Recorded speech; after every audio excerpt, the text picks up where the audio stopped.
Hello, college sports fans across the great state of Michigan and beyond. My name is Chicago Joe, representing the Michigan Wolverines, joined by my cousin, Good Guy Rick, representing the Michigan State Spartans. Woo! And this is the Union of the State podcast, your only exclusive source for up-to-date insights and analysis into the hottest rivalry in college sports, the Michigan Wolverines versus the Michigan State Spartans. This is our Big Ten tournament preview, and after an up-and-down season for both of our teams, Michigan State has locked in a double bye for the tournament, sitting at number 4, and Michigan, after having a chance to win over Indiana in the regular season finale, lost, dropping from 2nd in the conference to 8th, and that is where we sit now after a back-and-forth season. Lots of ups and downs, Rick. But we're set, the stage is set, and it's a very simple premise. Win, and you're into the March Madness tournament. Losing complicates that for both teams. The stage is now set for the Big Ten tournament in Chicago. Rick, what do you think so far? What do you think of this season? A lot of crazy upsets and defeats across the country, but both teams sitting in a winnable spot to get into this tournament. The madness started a little early this March. As everyone in Big Ten country knows, the last 2 weeks of the season featured 2 through 9 in the rankings. We're all, still fighting for those last spots down to the wire as the dust finally settled here. And yeah, Michigan State kind of surprisingly ends up with a double bye. After a tough loss against Iowa a few weekends ago, we thought that was off the table. And then Michigan, as you mentioned, was playing in that, fighting for that number 2 spot, possibly number 3 spot, depending on how the tournament shook out. But yeah, Indiana gets the win. If Michigan would have won it, they would have finished in number 2. Northwestern jumps Indiana, I think, via a tiebreaker there. And yeah, we got 6 teams separated by all of a game here in the Big Ten. Pretty wild. Some playing better basketball than others as we get to this Big Ten tournament. But, Joe, I think you started well with it's an up and down season for both squads. Michigan kind of coming in, being looked at as one of the top dogs in not only the Big Ten but the nation, as they kind of took their roller coaster rides up and down, and vice versa. And then Michigan State, early on, not expecting so much, but whoa, lose by 1 to Gonzaga, upset Kentucky, big things happening early on, and then back to reality, kind of the trading games in Big Ten season that was expected before the first tip-off. Wild Big Ten. We're going to talk about the teams as a whole a little later, so I don't want to jump with that and how close this was again, but really, Joe, put the mic back in your face and say, I don't think either of us can flat out say this was a successful season. Both teams under the 20-win mark. A lot of close games, kicking themselves after a couple. But I do think that we, as in Michigan and the Michigan State Spartans, are in a position where they can no doubt consider themselves top 6 in the Big Ten or better. And this is when it comes down. Neutral court, tournament games. Now's the time to shine for these teams. And as you mentioned, win and you're in. Couple wins needed, throughout this, depending, whether you're Penn State, Illinois, Michigan, Rutgers, leaving them out. And then teams like Iowa, Michigan State, who didn't do quite as well as they wanted to in this offseason and definitely want to keep themselves out of that 8 and 9 spot when it comes to March Madness. So, Joe, broad strokes here. How'd Michigan make you feel on the season? Do you agree with me in that, our teams are coming in? I'm going to bump them up to top 5. Both of our squads, top 5 in the Big Ten to close out the year. Well, Michigan State under Tom Izzo, very well known for playing their best basketball in February and March, and that is certainly the case for Michigan this year. After a pretty poor out-of-conference start to the season, where, as you mentioned, a lot of high expectations for this Michigan team in Howard's 4th year. Didn't really live up to them, lost some close games, which I'll get into later, but ended up stepping stepping up the bar, or, they leveled up just a little bit to get to a point where they're at least in contention. And really the answer to your question, if we're talking, is Michigan top 5 in the Big Ten? It kind of came down to those last 3 games of the season, and maybe a little bit, some other games further back. Michigan ended up, playing the regular season out with 3 consecutive overtime games. They won 1 against Wisconsin in double overtime, just single overtime. But, it was a ridiculous comeback. Yeah. And then lost in double overtime to Illinois a week ago, finishing off the Indiana, lost in overtime. So, really, those last 2 were on the road as well, right? Yeah, and both of those games were those respective schools' senior nights too. So it was, it was definitely an admirable effort for Michigan to close out the season and how well they played. But that's kind of the theme that I've noticed all season. They had a lot of close losses that were really defined by not being able to put away games when they had leads. In the out-of-conference schedule, UVA came back against Michigan in Ann Arbor. The game against Kentucky was really close. That was in Paris, actually. Also had a really close game against North Carolina. And then, obviously, those 3 games that I mentioned to end the season, along with, the other game that we had against Indiana. A lot of really close losses. And so that's kind of why it's hard for me to answer whether or not Michigan is top 5, because, sure, the talent's there. And maybe if the ball bounces differently a couple times, I would be able to confidently say that, yes, we're not only a top 5 team, but we deserve to be counted among the best. A little bit of luck always has to be added into the equation, especially when we're talking college hoops. But no, I'm with you. Just to piggyback off that a little bit, this is a state team that, when I say they're playing their best basketball, I did just see them 2 Saturdays blow a 13-point lead with less than 90 seconds left to a hot Iowa team, but at a Iowa team who's always hot at home, is what I meant by that. They're always going to shoot, the 3 ball a little bit better there than they do, at least at neutral courts, which we'll discuss later. But so this is a Michigan State team that can blow a 13-point lead in the second half with less than 10 minutes left. But then we've also seen a little earlier that they've been able to overcome some of those big losses with a just ferociously hot 3-point shooting margin that Michigan State's on right now as it pertains to the last couple games of the season. They have 3 players who in the last 3 games are averaging above 60% from 3-point.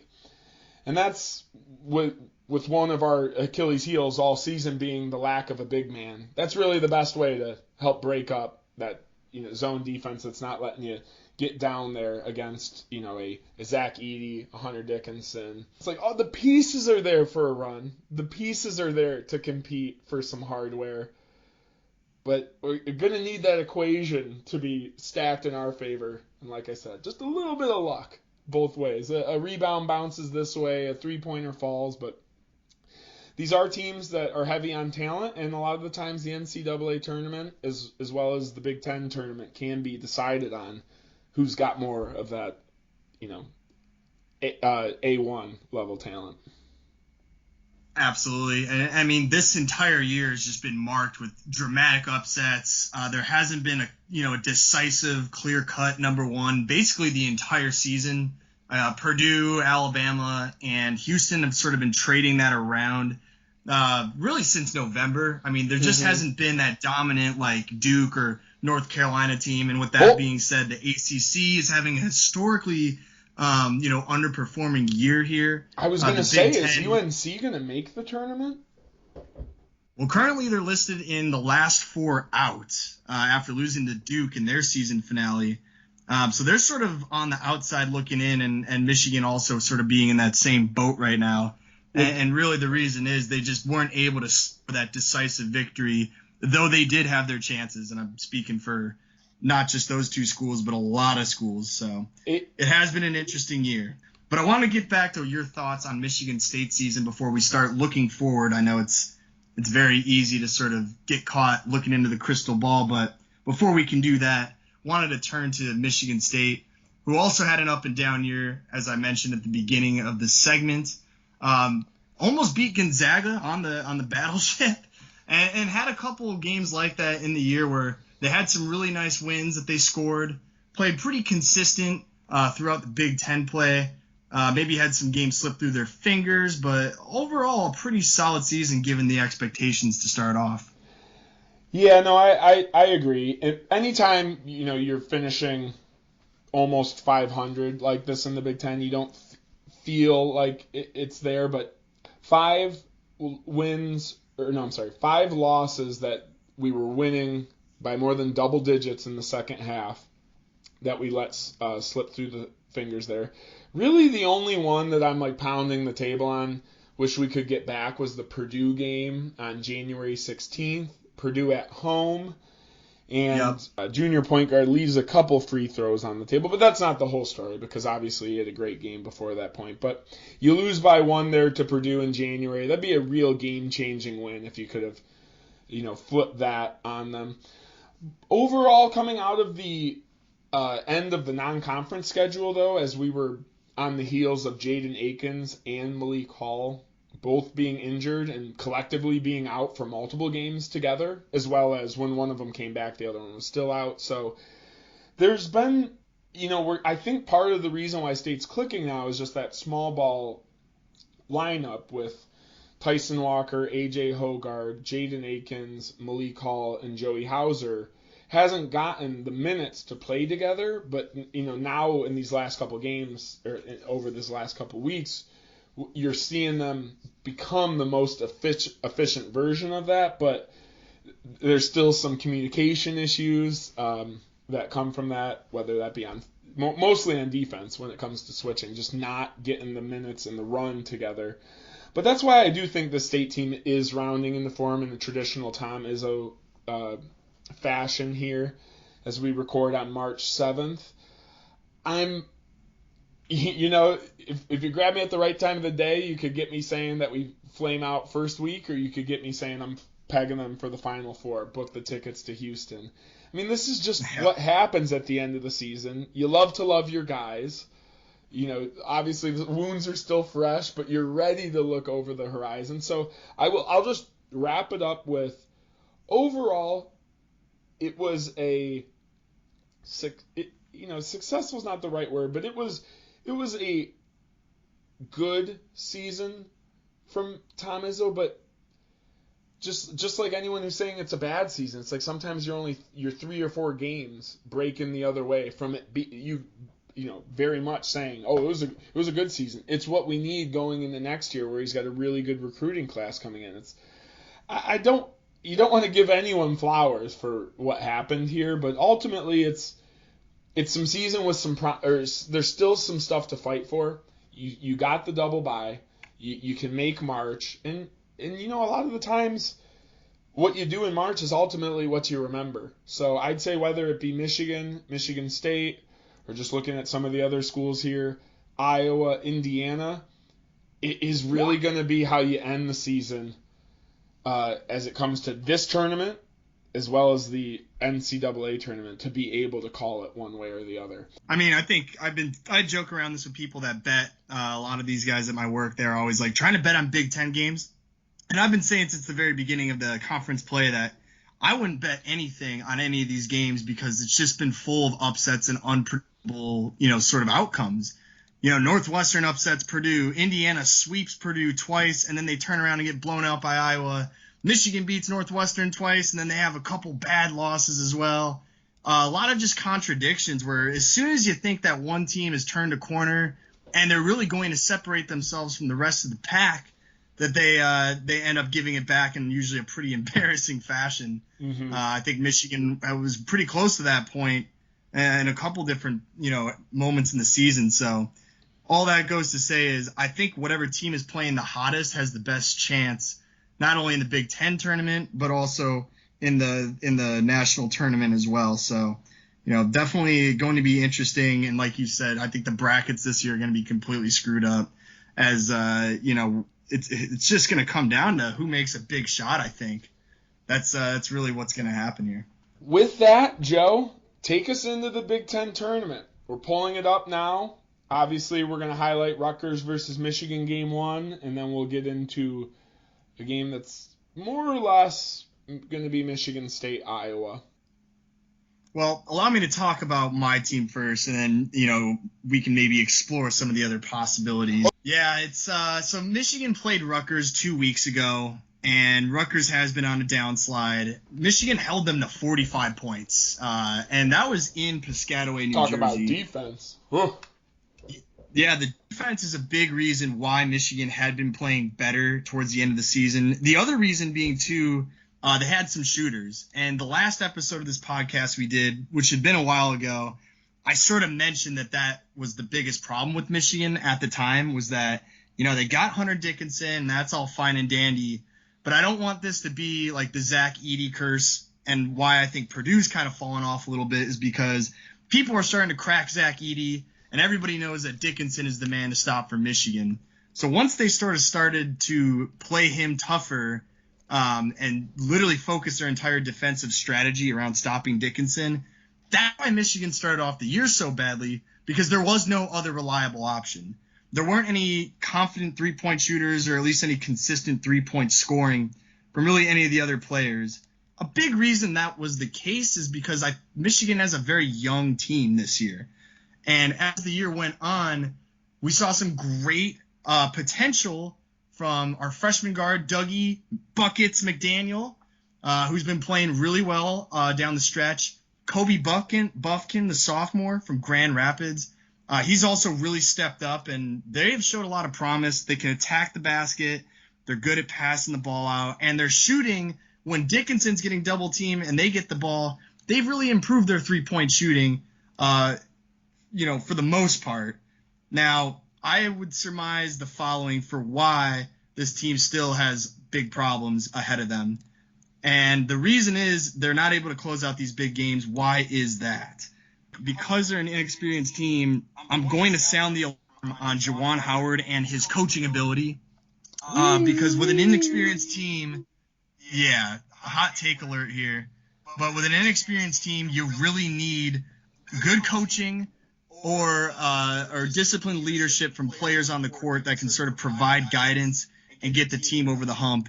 If you look at those 3 overtime games, first of all, if it wasn't for Dickinson shooting that three-pointer against Wisconsin to give us a chance to win it in overtime, that would have been 3 consecutive losses in OT games in a row. And I mentioned earlier in the episode that they had close losses to UVA, which was in the top 10, Kentucky, and North Carolina. There's a consistent pattern that I'm very alarmed by, that when Howard's calling timeouts at the end of games, I don't really see a lot of good play calling out of these timeouts. The out-of-bounds plays seem to be very static, and whenever somebody does get the ball, there almost seems like people are standing around confused. They don't know what to do. And in all 3 of these games that Michigan was in overtime, Dickinson is chucking up basically the final shot. The Wisconsin one was a prayer. He hit one against Illinois, too, to keep it, close. And you saw as well at the end of the Indiana game, they gave him a couple chances. I'm a little concerned that maybe Howard's coaching is not empowering his young players to feel confident in taking the shot. I don't know if plays aren't being called for these young guys, or if Dickinson really is the final solution, which we've seen that a couple times. But you can sort of see when a big shot needs to be made by Michigan, it just seems like there's a lot of guys standing around, lost and or afraid to make a big play when it counts the most. So that's sort of something that I would keep an eye on. I know when people watch their basketball team, they're really only focused on their team.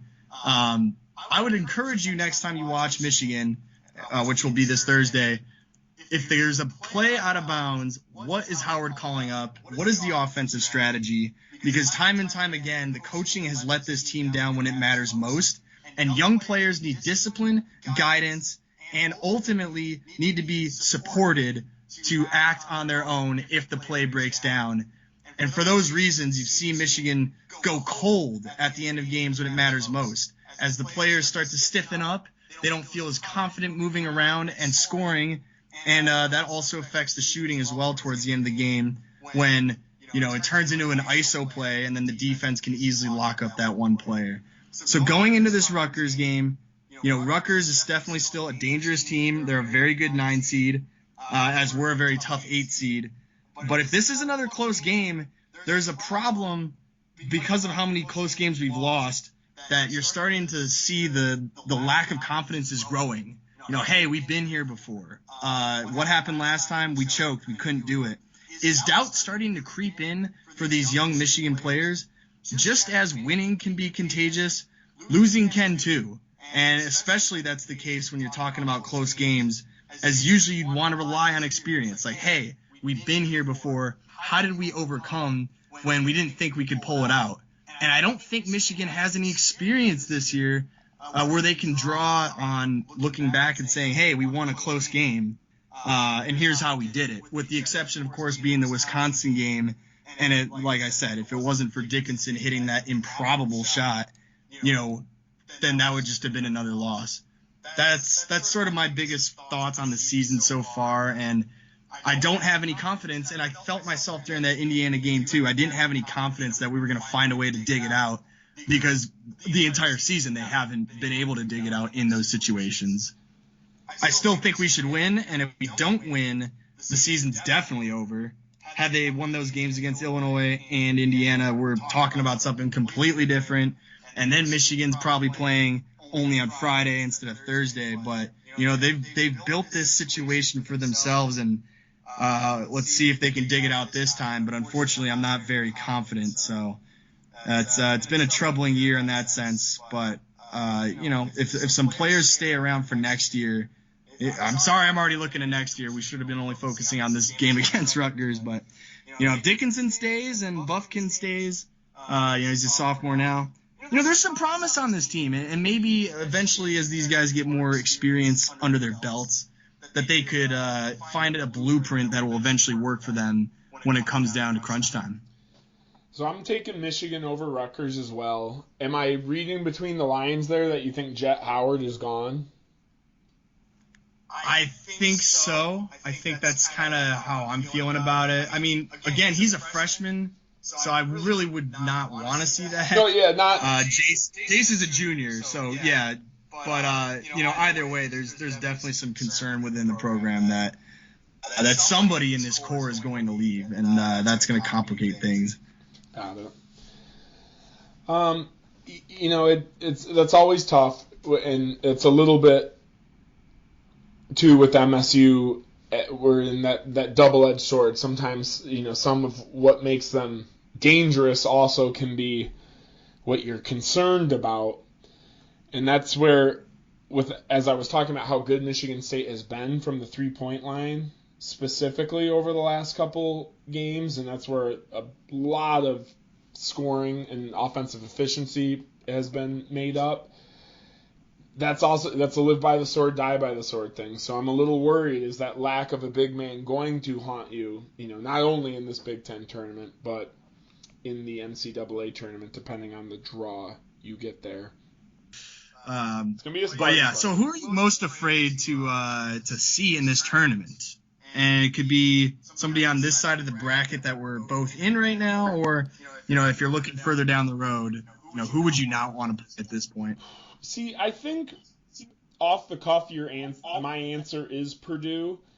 Though that being said, I do think it's a surging Indiana team on the opposite side. If they make it, that's a wild Trace Jackson-Davis coming in, as well as some other players they have from the freshman of the year, to some good role players. But I don't, to be honest, afraid is not really the right word, but it's kind of like pick your poison. There's a couple different matchups. Even Michigan being one of them. I mean, that's Michigan or Purdue. Who'd you rather see? It's like, well, in my head, I'd rather see Michigan, but yeah. I mean, I was gonna say I agree with you. Like, I don't think afraid is the right word. I think all of these teams are beautiful. Or they're beautiful teams, but they're also beatable too. It's a beautiful team. There's a lot of great conference. I mean, they're just beautiful. I would say Zach Edey's not beautiful, but the style of basketball they play, if you're a Big Ten enthusiast, is beautiful. All these teams are beatable. I'm not even that afraid of Indiana, knowing that Michigan, had a chance to beat them basically twice and choked. I mean, certainly we're 1-1 against it would them not too. be a matchup. We've done it, but it's still in my head. I'm like, I think he's just the most athletic player in the Big Ten, so that's why I kind of give it to him usually. Yeah, I don't know. Once you see or at least taste you can see that you can beat somebody and you taste a little bit of success against those teams. It makes it harder to be afraid of them. You want Michigan, it. Purdue. You almost want it more. I want Purdue right now. Even though, when I was texting you over the weekend, I was like, it'd be nice if we'd be on the opposite side of the bracket. But now I'm like, let's just have it, man. Let's just do this thing. Well, yeah, you're excited to play Iowa to win the rubber match. If Michigan somehow were to meet Indiana in the championship, I'd be excited for that because then that'd be a chance to finally win the game that actually matters and right the wrong. Reverse all the bad luck they've had. But the Purdue matchup is intriguing if Michigan wins because I think we play very similar styles of basketball. Obviously, Edey and Dickinson. Everybody knows who to game plan to stop. And I think with Purdue's recent struggles is that people have sort of cracked that code. And I don't think Purdue's been able to provide an answer to the college football world yet to say, hey, we know that you're going to stop this guy. Now, here's how we're going to still beat you. I don't think Purdue's given a convincing answer as to how they're going to work around that strategy yet. I think Michigan has at times shown that they can play outside of Dickinson. Now, obviously, the late game woes and struggles still show that they haven't definitively cracked that code.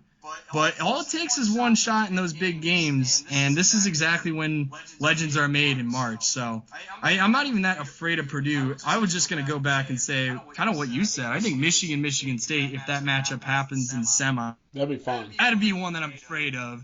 Not just because if we lose, and I got to hear you yap about it the next week, but that's certainly a component. It's because it's going to be a rivalry game that obviously both these teams don't like each other. And so it's going to be a tough matchup for either team to gut that one out. But definitely an interesting tournament to look forward to. A lot of different storylines that could play out, and I guess we're going to find out what happens here.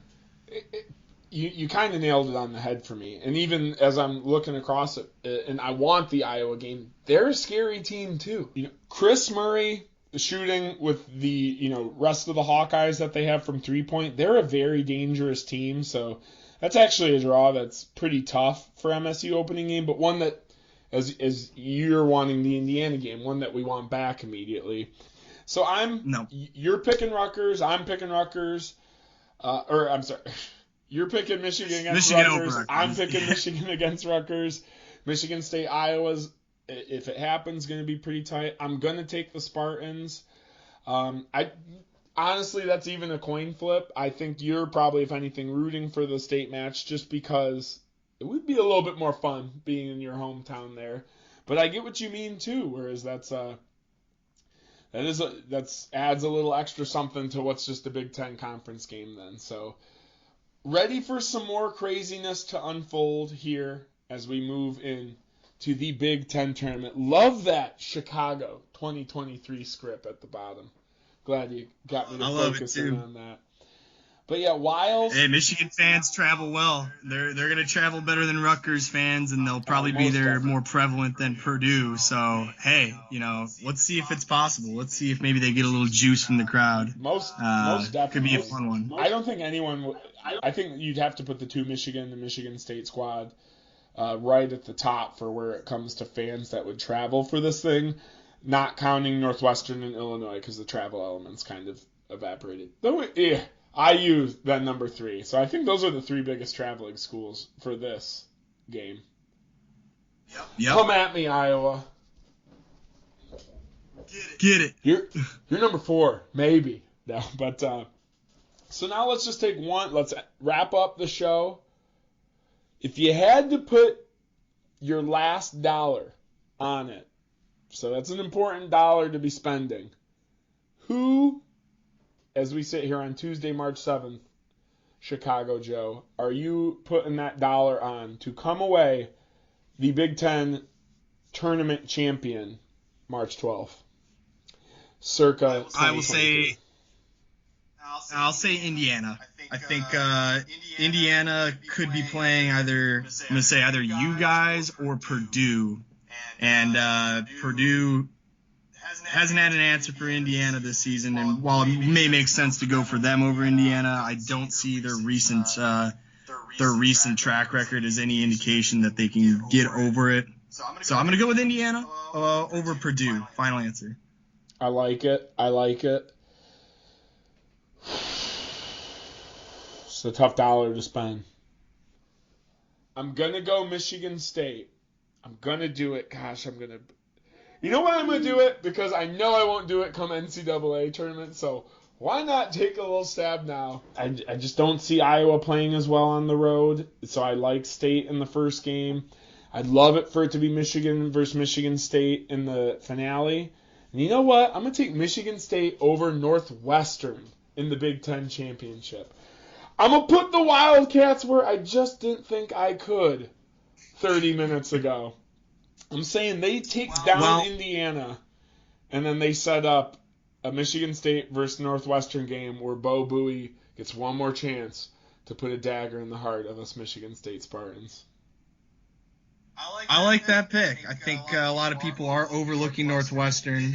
Allow me to just end with this fun fact. I went to the last Big Ten tournament in Chicago. Michigan was going for a three-peat.